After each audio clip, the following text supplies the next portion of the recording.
It's important to talk about grief because grief happens to most, if not all of us. Hello, everyone. I'm Pamela Brewer, welcoming you to this edition of M.E.S.H. I am joined today by Dr. Shalanda, who is a licensed psychotherapy and brings a great deal of expertise to the areas of loss, not only the loss of loved ones, but the quieter griefs that can accompany major life changes. Dr. Shalanda, welcome to M.E.S.H. Hi, thank you. Dr. Shalanda, let's start with the stages of grief, if you will.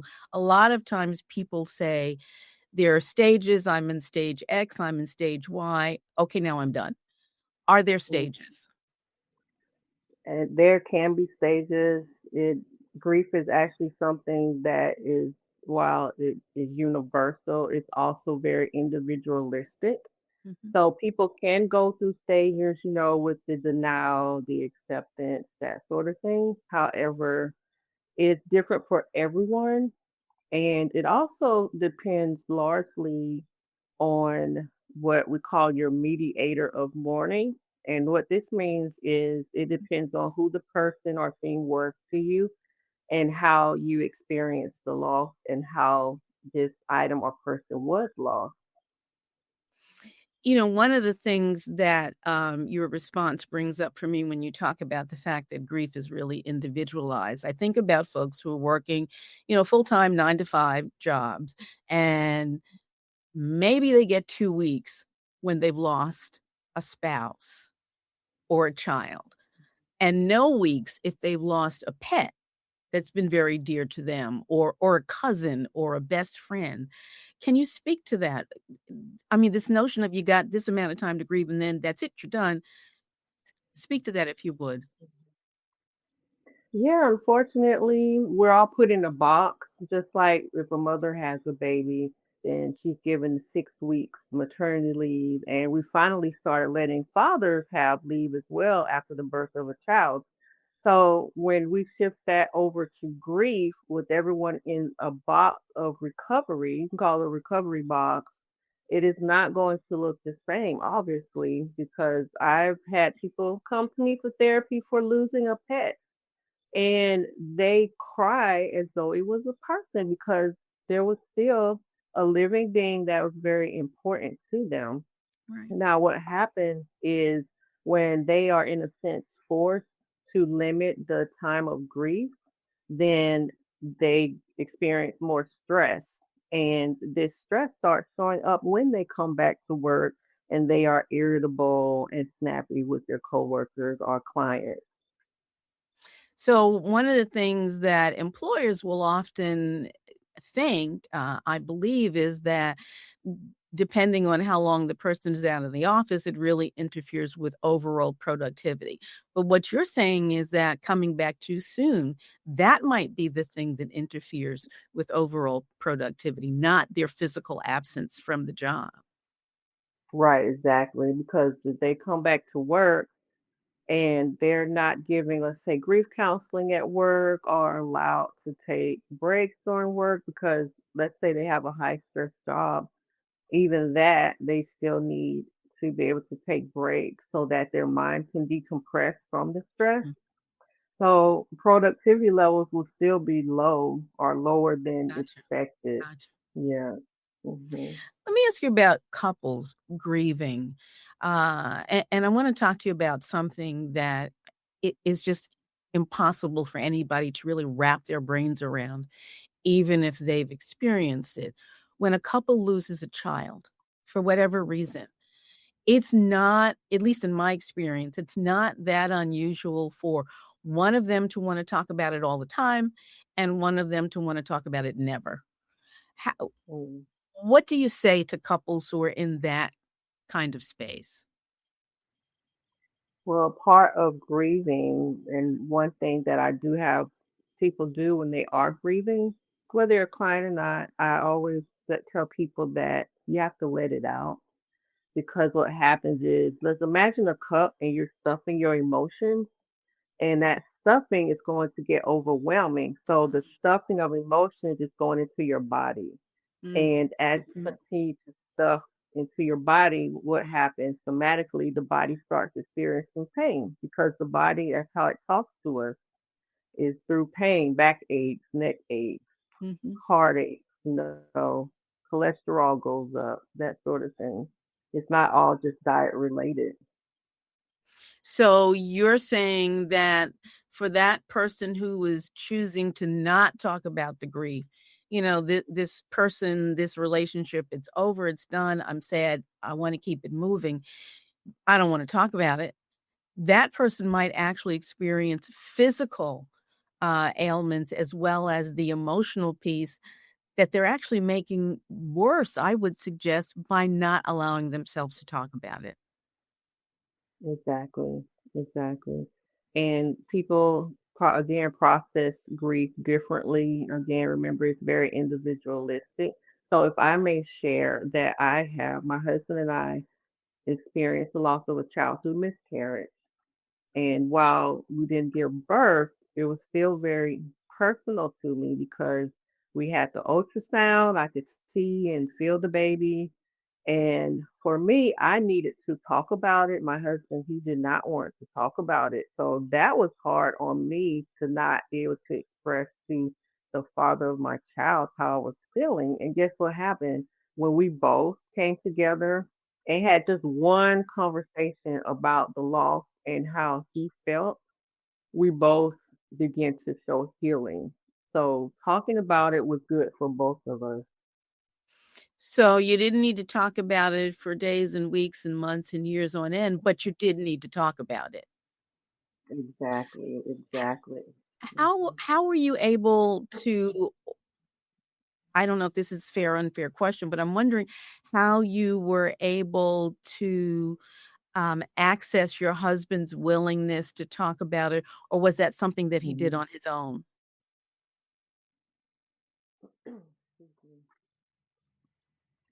Yeah, let's see. It was a while ago. So I did mention that I was still feeling sad because, again, remember, some people take a couple of months. I've lost folks, and I've taken just cry one time. I was fine.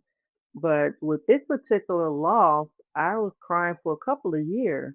Of course. And I went back to him, and it was months later, I went back to him, and I told him that I felt that he may not have felt as sad. And I Mm. guess this triggered something in him. And he said, I did feel sad, although I didn't talk. He recognized that he didn't talk about it. And we had a conversation, and that was all I needed was that one conversation. Yeah. Just to be heard. Exactly. And to hear that he actually was sad about the loss. Yeah. And to hear his story, because he also gave me what he was going through with work stress, and another child was supposed to be coming. He's the breadwinner. So he was under a great deal of stress as well. Yeah. And I think that's an important piece that sometimes can get overlooked. The Mhm. the one who's not talking has got so much stuff that they're not talking about that may be associated with the loss, may have been triggered by the loss, but the talking is really so healing. There's probably somebody who's listening now who's saying, "Yeah, whatever. The loss is done. I'm done. I'm not talking about it." What can you say to that person? I would say really think about how you are feeling. Are you the type of person who really doesn't need to talk about it? How are you actually processing the loss? Because there are different ways to process and work through grief. And one thing I would say is find a way that you can process it, which you can do it by journaling about the loss, writing it down. You can talk to yourself about the loss. It doesn't have to be with another person, but find some way to process it and come to terms with the emotions that are really going on inside of you. Years ago, I was working with someone who was a gentleman who had put his stages of grief on a calendar.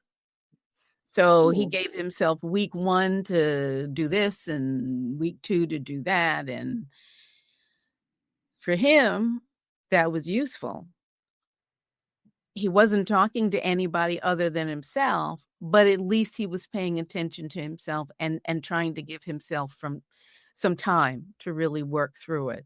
I also recall talking to someone some time back who actually, it was a woman, she talked to herself, she recorded herself talking about the loss and then was able to periodically play that back.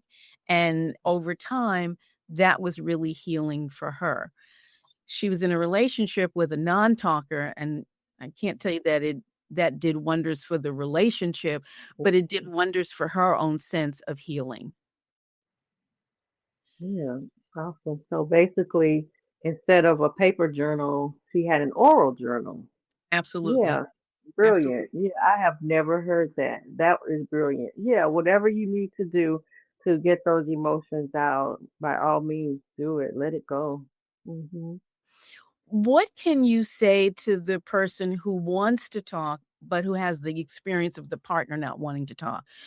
Just moments ago, we talked about the fact that the one who's not talking probably has a lot of stuff going on that really helps that person not to talk. But I want you to speak directly to the person who's feeling so alone in his or her loss. What would you like that man or woman to think about?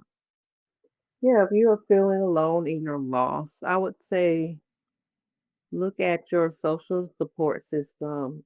Who, if anybody, do you have that you can talk to, that you feel you can call and dump these emotions on? It's okay to talk. A lot of times we don't want to talk. We may think we look weak, but that is not a sign of weakness. That is a human character that we all have. We need to talk things out at some point. And if you don't have a support system that you feel you can talk to, then find a therapist, find a coach, a grief coach. They have all sorts of people. If you want to make the excuse and say, I can't afford it, there are folks who offer sliding fee scales all the way down to free.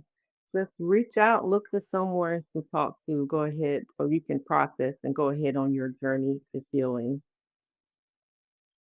And you know, as you say this, I mean, there are a number of free support groups, particularly Hmm. if the loss is associated with a specific experience or a specific illness.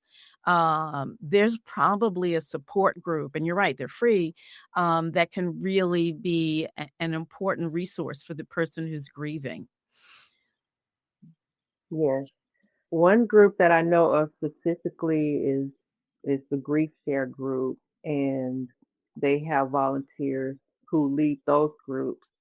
And I want to say that depending on which group you sign up for, they may charge a supply fee, $10 for a book, 10, Okay. 15 bucks. Okay. However, you can also let the group leader know if you cannot afford it. Yeah, because they want you to process your grief, with other folks who are grieving. You know, I'm so glad you mentioned the Grief Share group because you're right, and I think a number of them operate out of churches. But there are groups that are available. Dr. Shalanda, I'm just going to take a break from our conversation for a second. I do want to encourage the M.E.S.H listener to go to the M.E.S.H with Dr. Pamela Brewer YouTube channel. Like, subscribe, share. M.E.S.H is also available on Facebook and several other platforms as well. But going to the YouTube channels is going to keep you connected to all of the M.E.S.H programs that are available. And they are always all about adding to your sense of awareness having to do with your mental, emotional, and social health. I'm going to go back to Dr. Shalanda right now. Dr. Shalanda, can you tell us about a couple that you worked with where you really saw significant and surprising change to you? Does anyone come to mind? Let me think. So many couples. Just Let's pick see. one. I was trying to think of someone who's experiencing grief. Okay. So I will say I did. Oh, yes, yes, yes. My latest couple. I did have a couple who were coming to me where a spouse was doing a lot of career changing. Mhm. And it came out that guess what? They were experiencing some sort of grief. They were experiencing a loss of career, and they also moved away from friends and family. Ah. So that was a transition, and they were experiencing grief within that transition. Mhm. So as we talk, people come to therapy because they feel stuck and they're like, what do we do? So this couple, while they have really great communication skills, they were stuck. And we're in talking, we found out that one of them was grieving, moving Oh, away from yes. friends and family, while the other one was grieving her career change. Interesting. And as you say that, it also reminds me that just because a change is seen as quote unquote positive Mhm, doesn't mean that there isn't grief around the change itself.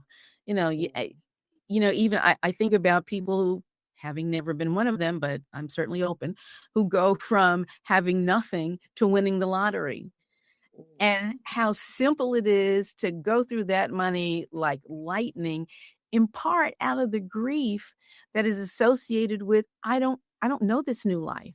I know that life. And I don't miss that life, but I do kind of miss that life because I kind of know that life. So there are many, many things that can bring up a grieving experience for folks. yes, exactly. Yeah. That reminds me of some guys, they were part of a program where some organization from the United States went over and they found some folks from Africa and brought them over to the American society. And we know firsthand American society can be very stressful in the way we do things, and it's always rush, Right. rush, hustle, hustle type feel to our society. These guys were not accustomed to that, and they were trying to be integrated to sitting at the table and eating, and they didn't even know what a cereal box was. So they didn't, it was Wow. so many things they didn't know. And unfortunately, a couple of them turned to drugs as a way to cope. Mm. Yeah. Yep. So that's a whole nother conversation. But for right now, Dr. Shalanda, you've really been helpful in sort of broadening, I think, our sense of what grieving can look like and when it can occur. Tell folks how they can be in touch with you to get more information about you and the work that you do. Yeah. Well, you can visit me on twgtherapist.net. That's my website. I'm also on Instagram and YouTube. You can type in Shalanda Says, ShalandaSays.com, and you can find me there as well. I give advice and people submitting questions. So we're starting that where we answer questions through our YouTube. Yeah. That sounds like a lot of fun. Let me just have that information again. Yes. ShalandaSays.com. Is that the YouTube? Okay. ShalandaSays.com at YouTube and Shalanda Says on Instagram. Hmm. Terrific. Thank you again so much for joining us today on this edition of Mesh. Thank you for having me. It's been my pleasure. And folks, I want to thank you for joining us today on this edition. I do ask you to go to YouTube channel and subscribe to the Mesh with Dr. Pamela Brewer channel. Like, subscribe, share with someone you care about. I'll be back next week. I hope you are as well. Take care.